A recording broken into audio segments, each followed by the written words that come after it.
First and foremost, I just wanted to do the whole formal thing and say thank you to everybody. Thank you to Christy for reaching out and making me a part of all of your special day. To Dr. Brandt, he kind of oversells me a bit. all the work I did was more so administrative. He had a lot to do with it as well. Don't let him sell himself short too. And also thank you to Caroline Ritter for being a mentor and for guiding everyone here, really.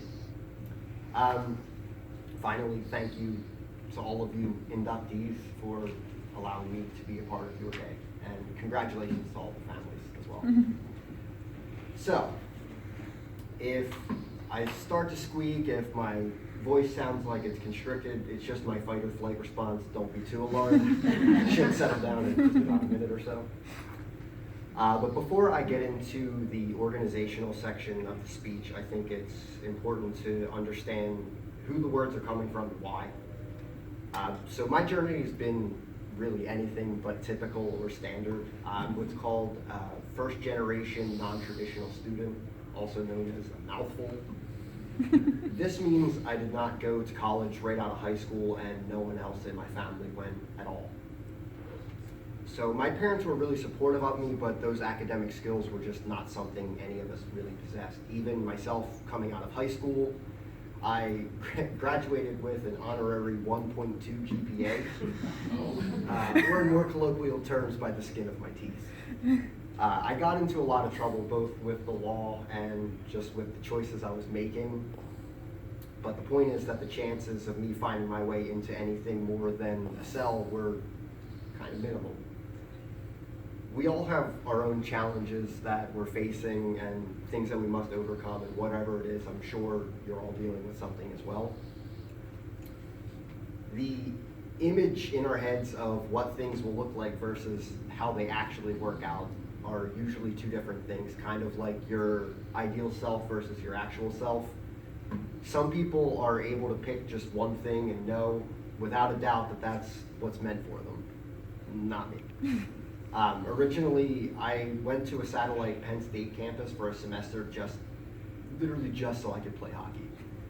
I had to take a few classes, and one of those classes was intro to psych. So that was the beginning of it, and I was also really interested in science and just how the world worked on a physical level. And science is actually what my degree from RACC is in. I decided towards the end to dual major because I only needed a few extra classes in psychology.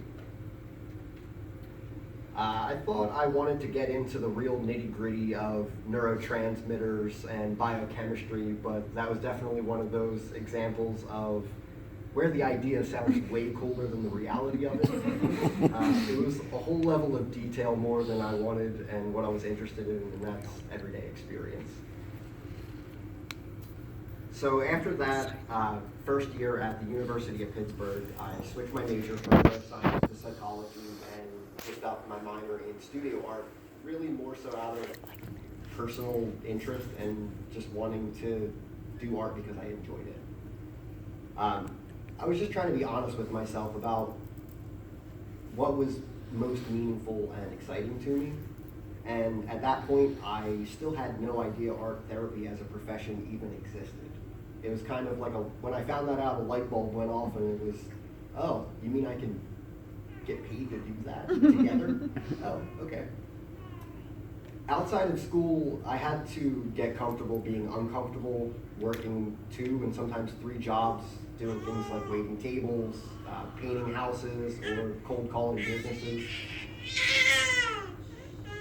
I know, I didn't like it either. At RACC, I was fortunate enough to procure a job with the Advantage program as a student aid and tutor, and that was really where I feel like my entire experience turned around, was getting involved on campus and being a part of this wonderful institution here. When I moved to Pittsburgh, that experience was crucial in getting my first job working with as a tutor for kids K through 12. That led to a teaching assistant job, and finally as an art director of summer camp the following year after switching majors. During the same summer and the following school year, I ended up getting an internship with one of my professors from my psychology of emotion class. While it was unpaid, probably the least thing that anybody wants to do is work for free, but it actually ended up being really cool. I got research experience coding facial expressions, which in turn trained the computers that government security agencies use and also Apple uses to unlock iPhones now. So it's kind of neat to be able to say that I did some small insignificant part of that. But it was odd how much better life was working out just following my bliss, as Joseph Campbell might say. So all of that experience eventually ended up leading to me securing my first professional job, which is where I'm currently working. It's as a behavioral health aide in a high school's behavioral emotional support program for troubled kids. It's funny how things can come full circle, because I was in a similar program in high school when I was getting into trouble, and now it's my chance to give back, or just my karma for being a difficult child.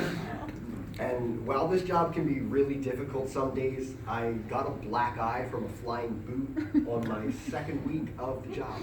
So, I get to apply the cool little theories that we learn about in our classes and take them outside of the textbook. I'm about to go full psych nerd on you, just a warning. One of my primary responsibilities is filling out behavior charts every period for each of our 25 students. And we track their progress towards their individualized education program goals, their IEP goals. We also have to work as part of a treatment team to make functional behavior assessments, which aim to detail the function of their behaviors. For example, a student might become disruptive or walk out of class when they're faced with work that's too challenging for them. You'll notice it's grounded more in behaviorism, since it lends itself well to measurements.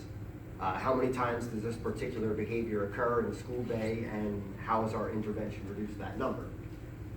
We have to be careful observers and excavators of information, because often there are very real problems going on outside of school that obviously influence the disposition of a kid and therefore the dynamic of the whole group. So to change gears a little bit, every big picture is constructed of small details. The same is true at many levels of life. Humans are built with a mind-body which has elements like biology, chemistry,